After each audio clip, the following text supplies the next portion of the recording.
And at a young age, I had a parent ultimately commit suicide.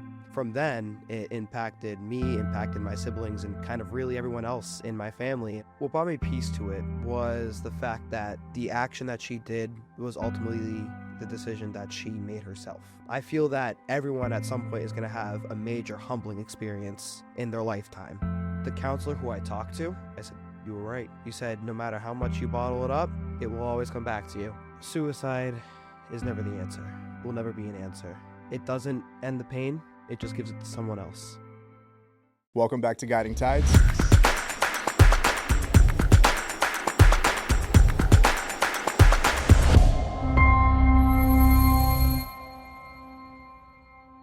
Hey, everybody. Welcome back to another episode of Guiding Tides, our podcast where we try to address different concerns around the mental health field, mental health issues, and how that impacts all of us in our community and individually.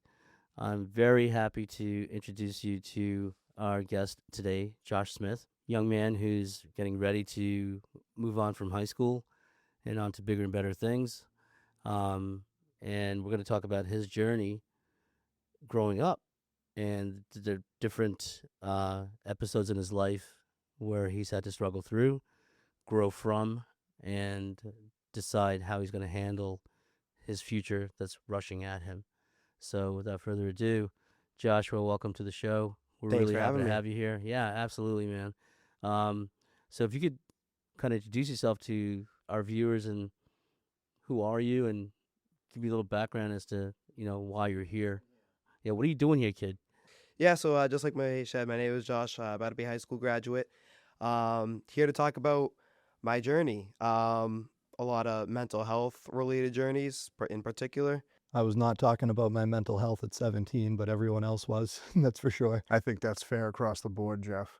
So when you say mental health journey, is there a particular event or anything you kind of want to kick off conversation with? Yeah, absolutely. So kind of just, going right in. At a young age, I had a parent ultimately commit suicide. From then, it impacted me, impacted my siblings, and kind of really everyone else in my family, intermediate or not, in their own way. Um, I feel like for me personally, it really gave me a lot of concern and worry, especially for how growing up would then look like, because it did happen in, my early teen years. Um, so kind of how everyone was going to recover from that.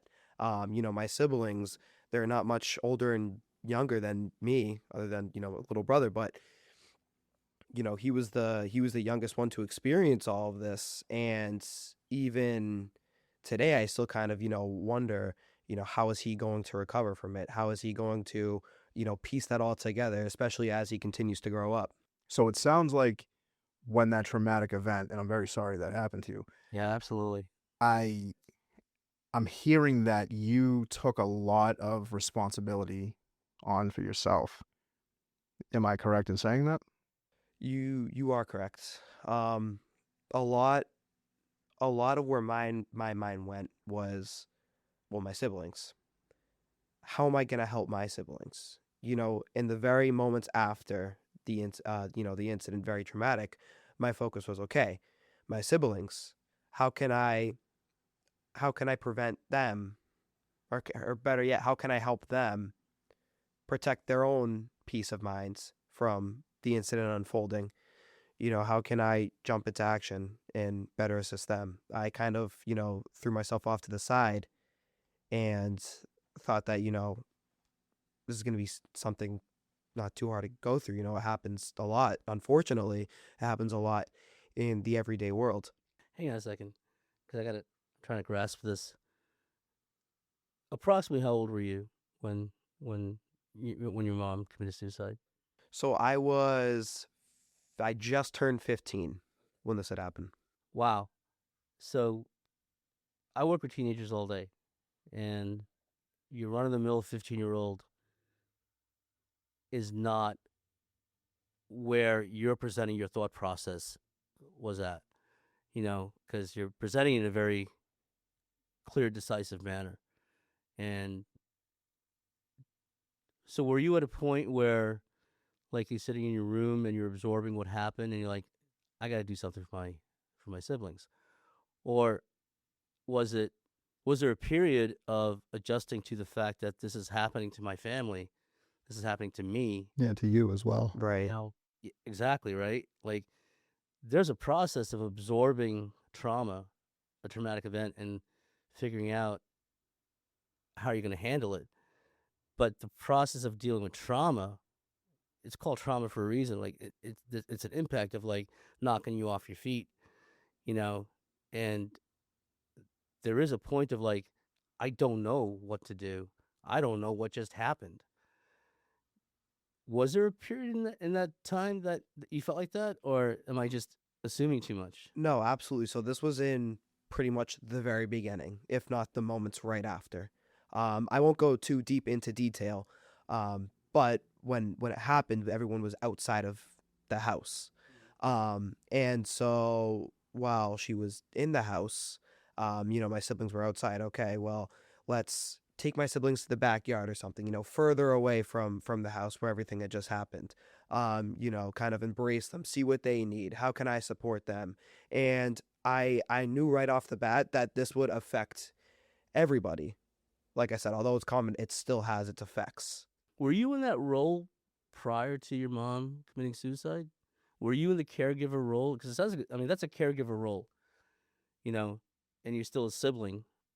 But to kick into that mode of like, I got to worry about these people in my family. In my head, I'm envisioning you being in that role already. Because if you're just, another brother or sister with your group of siblings and, everyone's an equal, you're a child in the family. Yeah, we all have certain responsibilities. You're gonna walk the dog because you're the oldest, or I don't know, stuff like that. You take certain roles, but to be in that role of like worrying about immediately, I gotta take care of my younger brothers and sisters. You know, um, I'm just wondering, were you already in that role prior to your mom committing suicide? So yeah, it definitely wasn't just something that snapped right there and then. Months into years before, there was actually a divorce process between my two parents, and a lot of the energy and focus was on that divorce process. And it led into the point where I was like, I want to make sure that although this is still something that's important going on in everyone's life, my siblings, they're still going through school. They're still growing up, their minds are still developing. And don't get me wrong, I'm also still developing. I'm also still, going through school and such. But I feel like a lot of that, taking action role originally started from that divorce process. I think about how selfish and self-centered I was in high school, and hearing you talk about thinking of other people, thinking of your siblings, the word impressive comes to mind. I don't know, it's mind-blowing to me. I just, I would be feeling like betrayed, like I would, the selfishness that I feel like inherits me is like I would feel like she did it to me or something, and like now I'm broken and I need help and I'm never gonna be okay because of this event. But you're over here just thinking like, how can I stop my siblings from feeling pain right now? Like that's something that's special. That makes you not an average, regular, normal person in society. Thank you, Jeff. Yeah. No, they're very lucky to have you. It's As a brother. super unique, like Jeff said, expanding on that in the face of something so evil, so dark, you were able to compartmentalize. That's kind of how I'll put it. And you were able to say, okay, I'm feeling this, and almost like I'm going to deal with this later. But right now, I see people that may or may not look up to me physically, mentally, whatever. I need a guide. And I commend you for that. That's amazing. My question is, because we're talking about, you're about to graduate. How did you still get through school, and I assume you worked and things like that, while still focusing on your younger siblings and dealing with this unfortunate event? So before I answer that, I do want to get back to Jeff's point about, kind of what he was feeling through high school. I feel that everyone at some point is going to have a major humbling experience in their lifetime, whether it be through mental health or through something major, everyone's going to have that realization at some point of their life. Could be 16, could be 60. I happen to collect them. I have like a collection of them. And yeah, and that's Unfortunately, that's also very much something that could happen. Minor things can very much build up over time until the point where it spills over. Now, going into your question, yeah, so still going through school was more challenging, especially after, especially when all your siblings go to different schools at the same time. That was very much something that was, on the table of, okay, well, will that have to change? A lot of that comes from advocacy. And in my younger childhood years, that was something I struggled with. But I had eventually, you know, been through meetings with different counselors and such and learned that advocacy part. as in like how to advocate for yourself better. Right. I didn't want to switch schools. Growing up, I always switched elementary schools, and that's just not something I wanted to do with high school. And I'm also in a, technical school, so I'm learning hands-on trade skills. Who would want to, switch out of that? So I really wanted to kind of stay where I was. I wanted to finish it out there, and plus I only had like 2 more years of public school anyway, right? So could we work something out?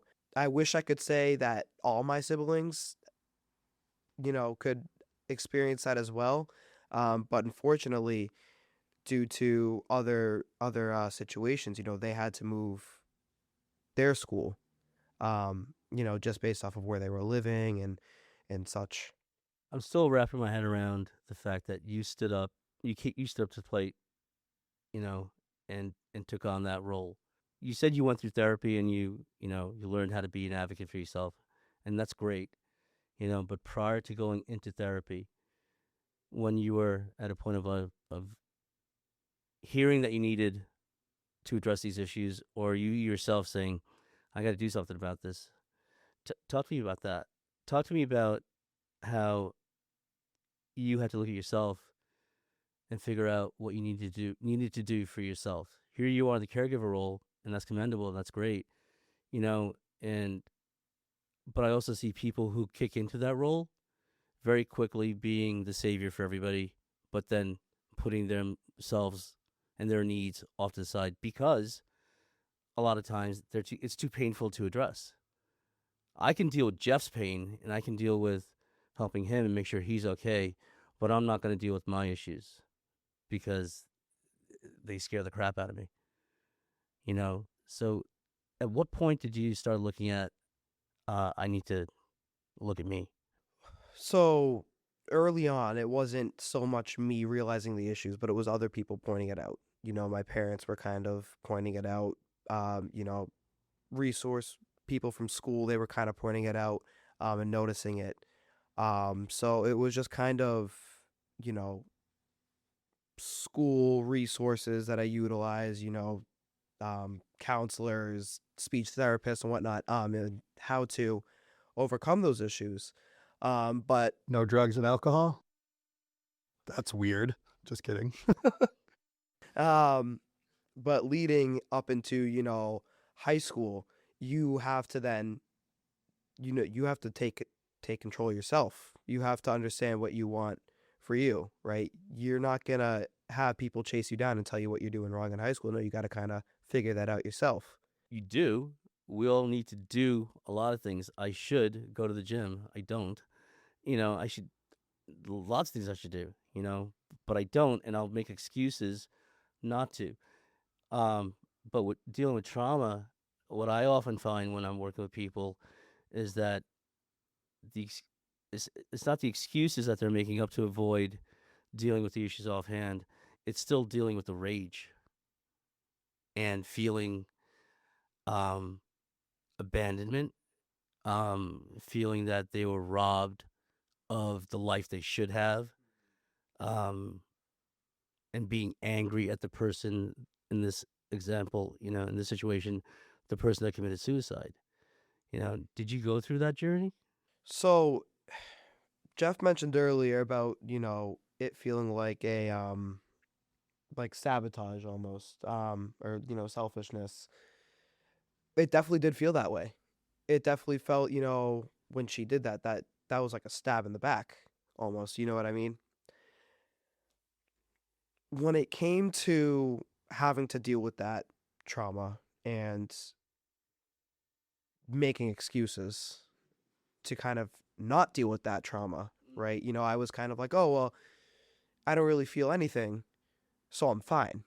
You know what I mean? And I'm pretty sure that you've seen people, with your experience who've been through the same thing, where they're like, oh, well, I don't really feel anything, so I'll just continue that way. And I had a school counselor who said that can eventually turn into unhealthy emotions and unhealthy actions. And I completely ignored what she said. And I was just continuing to live life, not processing anything. And it really started to show. And it took quite some time to actually show. I remember, whenever I would get into arguments with people and they'd go deep, well, then I'd be afraid that they would then go take their life.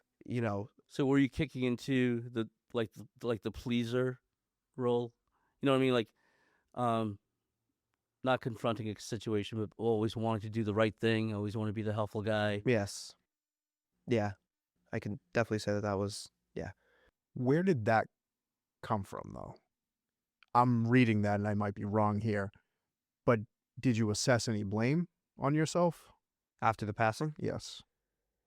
Big time. Because that's where, look, I lost my mother young too, and it wasn't in that manner, but I blamed myself.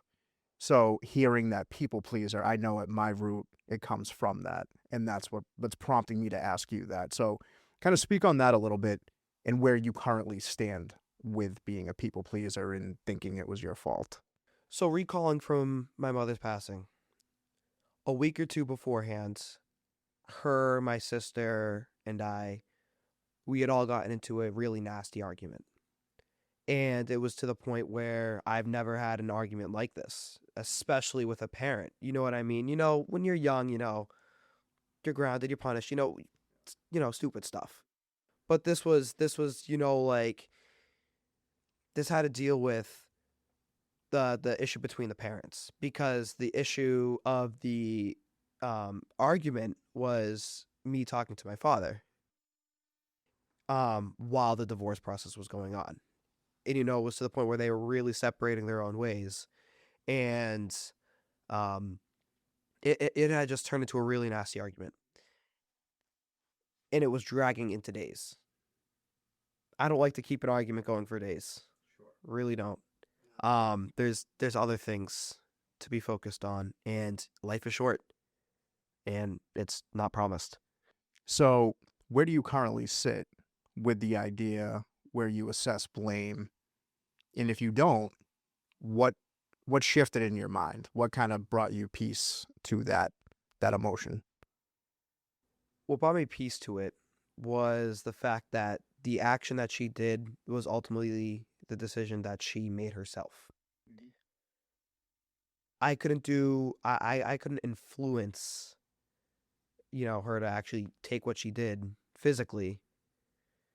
And, I wasn't there to when she did it, but I feel like it kind of was, what I told myself was her actions was something I couldn't control. I couldn't control her doing that, and the decision that she made was up to her.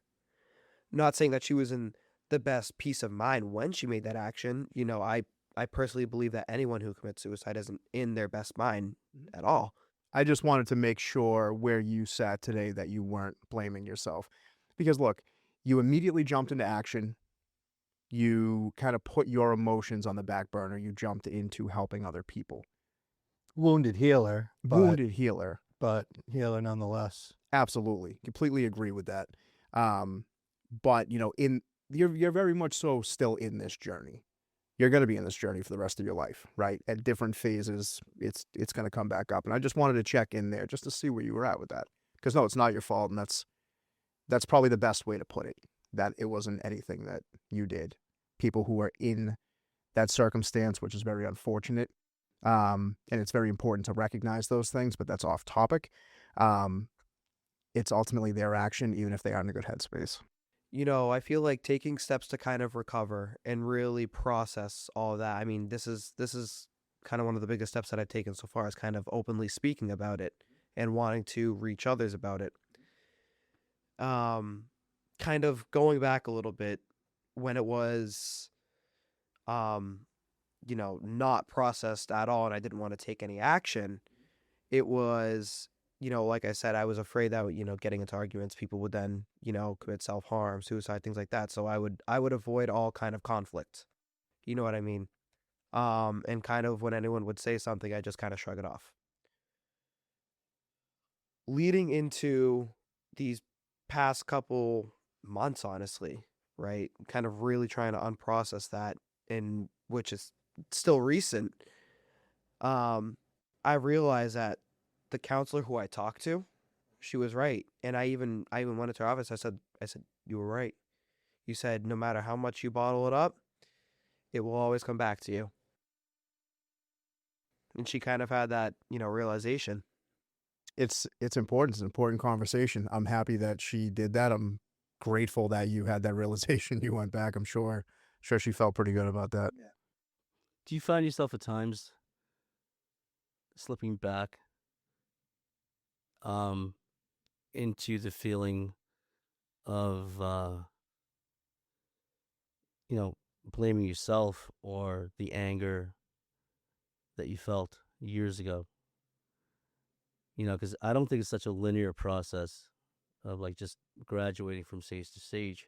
That'd be great, if the pain lessened over the years. And overall, I'm sure we learn to adapt with what happened, with whatever our trauma is, right? In your case, your mom committing suicide, you know. But I'm curious if you find yourself at times coming across a photograph, thinking about a birthday party from years ago, or someone saying a phrase or hearing a song, something that triggers you and brings you back to a moment. And if that does happen, how do you deal with it? 100%. So it's definitely not a straight line up. It's always going to be ups and downs. It's never going to be a straightforward process. And, hearing certain songs or looking at photographs from the past, yeah, that definitely brings on a lot of emotion and grief as well.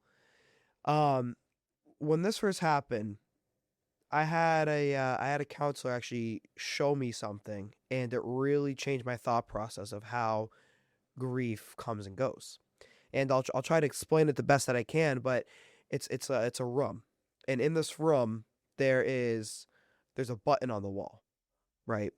And imagine that there's this ball, and this ball is always moving in this room. Now, at first, when that passing happened, that ball is inflated. It's pressing that button constantly. You know what I mean? But over time, as you process the emotions, as you're going through the emotions, that ball will start to gradually deflate into the point where it's bouncing, and it will hit that button, but not as frequently. And it will continue to size down and size down, but it will never disappear completely. And it's always going to hit that button at some point, whether it be photographs, you view a song that you view, right? That's kind of that ball then hitting that button. You guys kind of follow along with Yeah, the analogy. no, hugely. When she You're, gave me that, you're helping me with some of my own grief right now.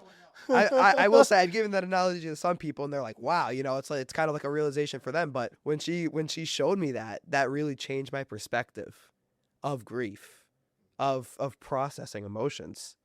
Did you ever find yourself in such despair that no matter what you heard coming from your counselors, you're acknowledging, yes, I agree with you. I need to look at this. Yes, I need to develop these coping skills. Yes, that makes sense. However, I just don't have it in me today. And those days, for the viewers that are watching this, because they're there right now, right? So those days when you're like in such darkness, right? What helped you, if anything, what helped you get through that day? I'd say, when you're kind of just sitting there you'll realize that you're the only one that can really jump into action for yourself to bring yourself up.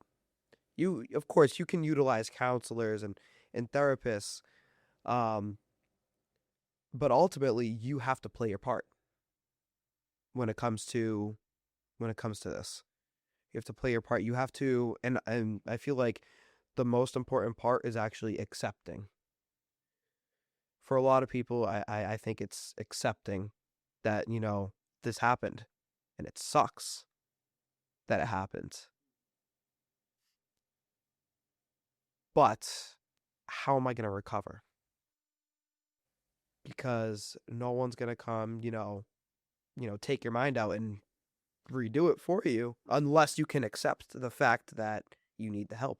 No one's coming to save you. Right. My mother was always the one that came to save me, and it's been a decade without her. And I really like your inflatable ball analogy, but yeah, it's one of those things, like, it never goes away. You just learn how to live with it, live with the presence of it. But yeah, my mom was probably the most impactful, influential person, besides giving birth to me and, keeping me alive in my baby years, my teenage years. Um, I jokingly say drugs and alcohol are the only reason I didn't kill myself when I was a teenager. It's really my mom. She's the only reason, just her ability to be there. And unfortunately, that leads to complications in, being an adult suffering from addiction and poor mental health. My mentality was someone is going to come to save me, and when my mom passed away, that was gone, disappeared. Even before she passed away, she had brain surgery, and it really changed who she was as a person for the rest of her life. Just that event alone frightfully caused me to change my ways, or, take a look at it. I can't imagine having things be different. The strength that you're displaying, it's like unfathomable to me from, even when I was 25 to 30 years old, right leading up to the time I lost my mom when I was around 30. Yeah, that forced me to grow up and forced me to have to figure it out, because she wasn't going to show up and figure it out for me anymore. What was your mom like, man, before she got, sick? And what was your relationship with her like? Yeah, honestly, what you said kind of struck a nerve. Because that hit deep, because that was the same thing for me. She was my hero. She was my role model that I looked up to in life. And when I lost her, that was just crumbling. You don't really expect to lose your mom in your early teen years. Obviously you hear, one day I won't be around, but you never think that day actually comes until it does. And I remember when me and my dad, kind of after we had a bit of a rocky relationship, when we get into those arguments, my mom would know how to combat it best. And it put me into a really bad spot because I didn't really know what to do. You know what I mean? I wouldn't really argue with my dad as much, but it kind of, came, especially after, no one was in the right mind. So I know that arguments that he had early on, he didn't mean words I said I didn't really mean. But it was just still crumbling, because then you get those flashbacks like, okay, well, this would typically happen. But it's never going to happen. As a parent, and I'm going to go somewhere with this, as a parent, you want your children to be better than yourself. And I think anybody watching can back me on that. So I'm going to speak to you from a parent's perspective. So you said when your dad would act up and somebody needed to give him a spanking or whatever, right? That was mom. Maybe it wasn't always the right way, but it's what was effective, right? I think you got a lot. I know you got a lot of positive traits from your mom. And I think you actually know how to combat things better than you realize from the positive traits that you retained from her. This is a extremely tough episode, guys. You are so well spoken. The way you are handling this, Jeff spoke on his mom. I won't speak on my mom, but I was 16 when that happened. I was nowhere near where you are after how many years has it been? 3? Yeah. About that? In September, yeah. In September. I wish we could take your strength and give it to everybody in this world. You have something in your mind, I wish the same. but that's why you're here. Because the hopes are a child who's gone through this, an adult who's gone through this, maybe the parent that's struggling who's contemplating suicide will see this and see the impacts, the profound effects, and think differently and reach out for help.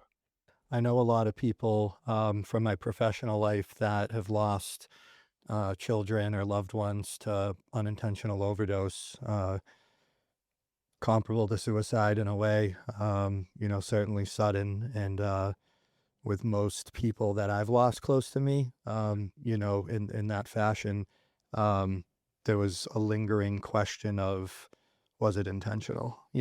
Things just had been bad for a long time with a lot of the people close to me. Yeah, thinking about all this loss, and this is not a fun episode, I can say that much. No, but look, I mean, mental health, we've said things like it's not linear, it's up and down. When it comes to mental health, it's not good nor bad, right? There's just, it's so multi-layered. Now, I don't want to shy away from your points, but I gotta know, what's next for you? You have displayed this power and this resilience that, like Jeff said, we wish we could just give to everybody, right? Like, that's amazing. Facilities like Jeff owns and operates, like, they wouldn't exist if people had the mentality that you have. You're obviously no longer 15. What does the rest of your life look like after that point? So honestly, it plays into a career base. After that, I knew that I wanted to help. I wanted to help people because I know what it is to be like in a situation where you're helpless. You can't undo death. You can't do any of that. But when it spreads, you can help those people. You know what I mean? And so career base, I've wanted to take a career in law enforcement. That's where you really will see a lot of those cases. That's kind of how you get directly to someone. Interesting that he brings that up, because we had the judge on, Yeah. and he was talking about that. And most people might view a judge as he takes care of the bad guys, or, oh no, I don't want to see him. I've been on both sides of that. Interesting take. When you first said law enforcement, I'm like, how's that going to help? But you very quickly overturned my questions. Right, because you start to see people, you start to see the repeat offenders, and you can be a part of that. Hey, what can we do for external resources here to help this family? And when I was listening to the last episode with the judge, he made a really good point. Not all criminals deserve jail. And for me, someone who's pursuing a career in law enforcement, I was like, yeah, I agree. Like I said, it's direct. It's a direct way to help people. You're a first responder. So I feel like if you have the mentality that, okay, well, not everyone here needs to, end up in handcuffs and at jail, there's other ways to intervene and help. No, that's amazing. It sounds to me that you will do this, you will execute. That will be your future. And when you are in that position, you will constantly be tethered to why you started that career in the first place. That's rare. And it'll never feel like work, I bet. It'll just feel like your lifestyle, what you do, what you get to do every day. The what's the saying?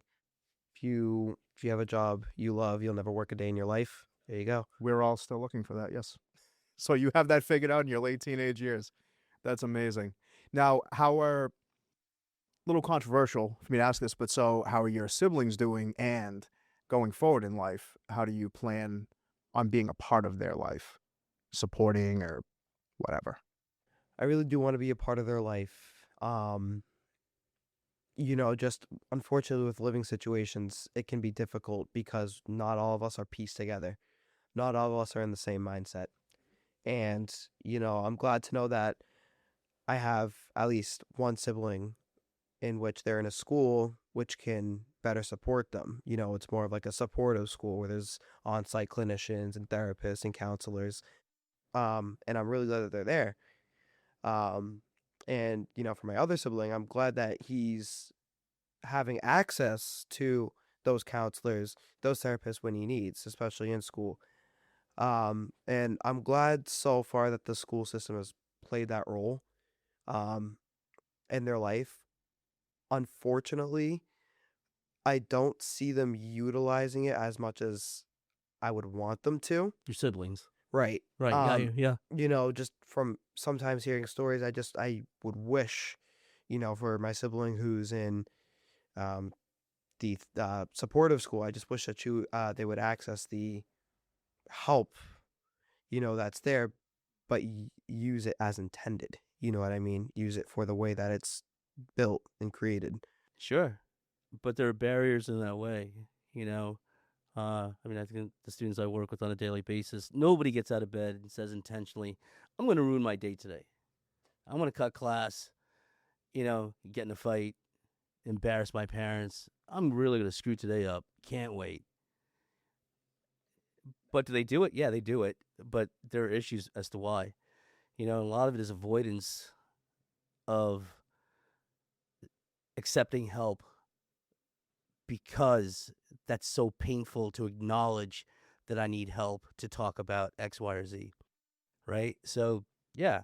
So, I mean, you're in a mindset apparently of systematically looking at how do I support my family and how do I move forward. And, it's that oh crap moment that I got to do something, very type A personality, which is great to hear. Other people are made up of you know, of that texture material of like, no, I'm still dealing with the fact that I was done wrong. I'm still dealing with the fact that life screwed me over. I'm still angry at God. I'm still angry at my dad. I'm still angry at my grandmother, whatever. This shouldn't have happened. My mom's supposed to be at my prom. She's supposed to be there at my wedding. She's supposed to be there when my kids are born. She's not there for those conversations. She's not there for this, that, and the other. And that's everybody's individual journey, of course. Have you seen your siblings struggle with those periods? And if you have, where have you found yourself in the role of being a supportive person and helping them deal with those moments? Right. So just like I said, how it took a lot to accept that this had happened, I can only imagine that it's the same for them, especially for, uh, one of my youngest siblings. I can only imagine how they're processing just daily life in general. He's still growing up, um, and young, but there will come a time where, he's going to ask questions. And so, I'm as I'm also trying to prepare for that, I know that both of my siblings are most likely in a spot where they have a hard time accepting the fact that this, tragic loss had happened and kind of afraid, in which, I can also admit that I'm afraid of what the process might look like, you know? Yeah. I mean, Jeff asked a while ago, like, did you ever turn to drugs and alcohol, which is statistically a go-to, for a lot of people, numbing the pain, escaping, you know. Um, I mean, when I was a probation officer and I worked at juveniles, that was a big go-to as to how they ended up in the court system, you know, because they were so enraged about whatever was going on in their lives that they wanted to be self-destructive. Thankfully, I did not turn to drugs or alcohol to cope with any of that. Just based off of family statistics, it's just, high tolerance, things like that. Um, that always kind of put the fear into me of not becoming not becoming dependent on drugs, alcohol, things like that, and wanting to continue to pursue a future, right? when you're in a dark tunnel, all you think is the light ahead. And so when I was in that dark space of, the divorce process, the passing of my mother, I was thinking about the light ahead, which would be, what's my career after high school going to look like? What's my life after high school going to look like? Because for me, I'm thinking, well, that's going to be the end of the tunnel. That's going to be the light right there. Does that make sense? Yeah, it totally makes sense. But it also makes sense to me. So you said you were 15? Yes. Right? And your youngest sibling is how old now? 8, right? So they're approximately 5 when, Just turned 6. yeah. Yeah. So at that stage, I can't imagine any 6-year-old, 5-year-old thinking about what's going to happen after high school. I can't imagine them thinking about what's going to happen after today. Like, my bed's not made. I don't even know how to do that. I want to interrupt you for a second because I see where you're going with that. I want to pull that back to the question I asked because you didn't answer it. So I'm going to put you on the spot again. So you're on a great trajectory. I think you know that. I hope you know that. Okay. So your grief is not your siblings' grief. Their situations are not your situation. I'm speaking to you from experience. I have siblings. We all have grief. I happen to be the youngest of my family when I lost my mom. We're all grown up now. I hit those milestones after mom's passing. The same ones Mahesh was talking about. Getting married, having kids. Little bit of advice before I sidetrack. Everything will be amazing, even though she's not there. Never worry about that. What I want to hear you speak on, and picking up where he left off before I so rudely interrupted, was put yourself in a position in your 30s, right? You're in a career in law enforcement. You're helping families. You're doing what you set out to do. You had the secret sauce from almost day one after you lost your mom. You had a great mindset. You had some people along the way to help you out. Now put yourself in the position where your youngest brother, you said he's 8 now. So at that point, he'll be what? Late teens? Now he's going to be wrestling with his own version of the grief, asking the questions. He's going to be coming to you. So this is a comment and a question for you. Be prepared to set healthy boundaries for yourself because, and this isn't a projection, but let's say one of your siblings is kind of going down a bad path and they're coming to you. You're the bailout person, right? But you have a wife, you have kids, you have this career. You can't run to their beck and call. That's my advice I'm going to offer up. Set healthy boundaries and just know they are going to offend people. That's the reality. But what are you doing now to start to position yourself? You talked about saying, yes, I know they're going to come to me. They're going to have questions. Things are going to pop up. I'm not asking if you know the answers right now, because with stuff like that, you really never will know the answer, even after you've given one. How are you setting yourself up to one day, for you, be ready to deal with that type of interaction? So this definitely springs on to my youngest sibling, in which he's 8. I already know that there's going to be a time where he's going to ask some hard questions. And unfortunately, I don't have the answers right now. As much as I'm trying to process it and trying to see how I'm going to word everything and say everything, I just know that it's going to be a completely different setting come the time where he asks these questions. And, I already know, I could feel it, that it's not going to be questions in his late teen years. It's going to be early on. Let me ask you a question before you finish that. Let's make a plan. So we're in the year 2026 right now. Let's you and I go get dinner in 2032. We're going to go anywhere. What are you getting? What are you going to order? Right? You don't know until you're in it. So don't get hung up on trying to figure it out right now. You're not going to know until you're there. You already said that. You can't project that. And that's why I'm asking this question. You walked right into it. So thank you. How are you moving right now where you're not getting caught up in that stuff, where it's going to impact you right now. You know, because if you're constantly thinking like, what am I going to do? How am I going to support them? You're going to potentially run into a situation where you're losing sight of what you should be doing for you. I'm glad that there's people trained to take on the role of helping people during those times. And I feel like if he were to receive the help from those people who are, you know, certified and licensed and knowing how to process that, that could be a huge impact. You know, like I said, I don't have all the answers. I don't know what they're going to choose to do. I don't know if they're going to choose to receive that help. I can hope. I can give them advice too. You can model too. Give You them can kind of a show little them. bit of, okay, well, here's kind of what I did. If you want to, you know, do the same thing. But unfortunately, I can't drag them in to a clinic to get help unless they want to. You know what I mean? The best thing you can do for your siblings is blaze a path, my friend. Do what you're supposed to do and show them, lead by example. This is what it looks like.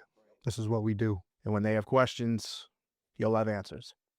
I've come across cases where people will be angry about the fact that being in the position that they want to help their siblings, cousins, mother, whatever,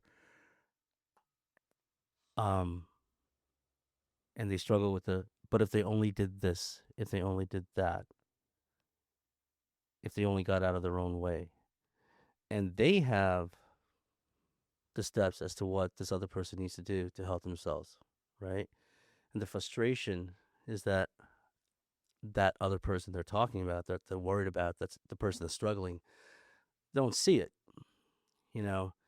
And it's accepting the fact that there's not a goddamn thing you can do until they're ready to move forward and accept it. And it's frustrating, you know? Dealing with depression, being the family member that is in the home where that person's suffering, it permeates the home, right? It spreads. And it's not just painful and like, you know, you feel for that person that's suffering, but it's a pain in the ass. It's hard to deal with. It's like, God damn, you come home from work and like had a hard day at work and you just want to have a normal dinner, you know, throw on some Netflix, just be chill. No, that's not going to happen. You know that's not going to happen. There's going to be a screaming match about this. Are they passed that drunk on the floor? What's coming at me? And it's that pit in your stomach before you turn the doorknob, walking into that anticipated chaos that 9 out of 10 times is going to be there, you know, and that's a horrible place to be.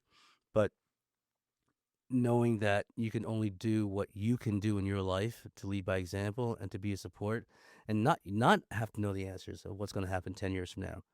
You know, there is no, I'm going to do A, B, and C, because A, B, and C might not be options 10 years from now, you know, but knowing that I love you and I care for you and I'm here for you,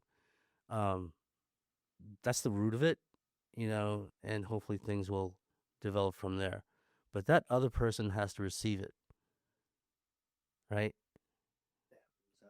They have to accept it. And that is their journey, you know, and being patient enough to, and be supportive enough to allow them the space to come into it matters, you know, but if you're breathing on somebody saying, just do this, just do this, just do this, you know, it's not going to work. You can't stare at a plant and, you know, say, grow, grow, grow. Expect it to, you know, it takes time, you know. You can plan the scenario in your head 100 times, but it's not going to go frame by frame. You're going to stress yourself out twice, and that doesn't need to happen. Because regardless of how much you stress and plan and think, you're gonna hit that crossroads. You're gonna have that conversation. You're gonna do that thing.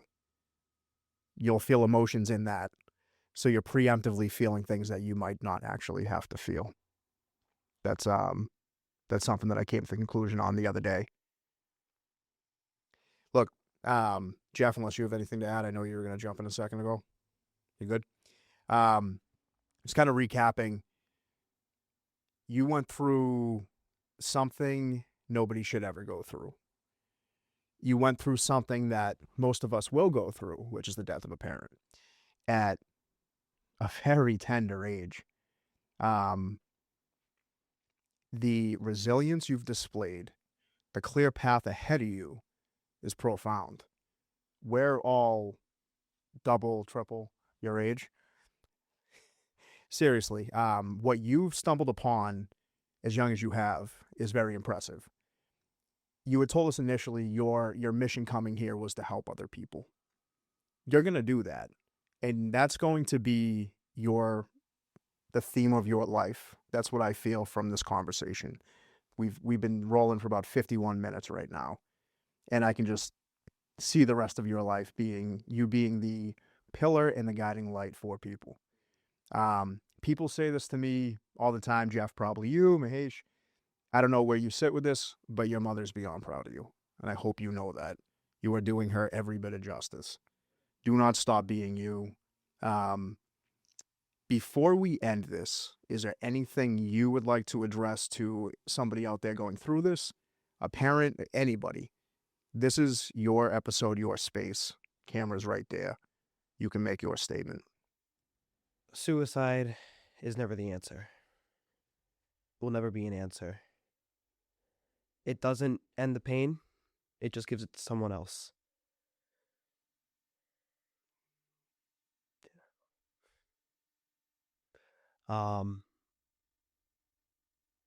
Really, really focus on understanding that there is a path ahead. There is light at the end of the tunnel. But suicide isn't going to jump you there.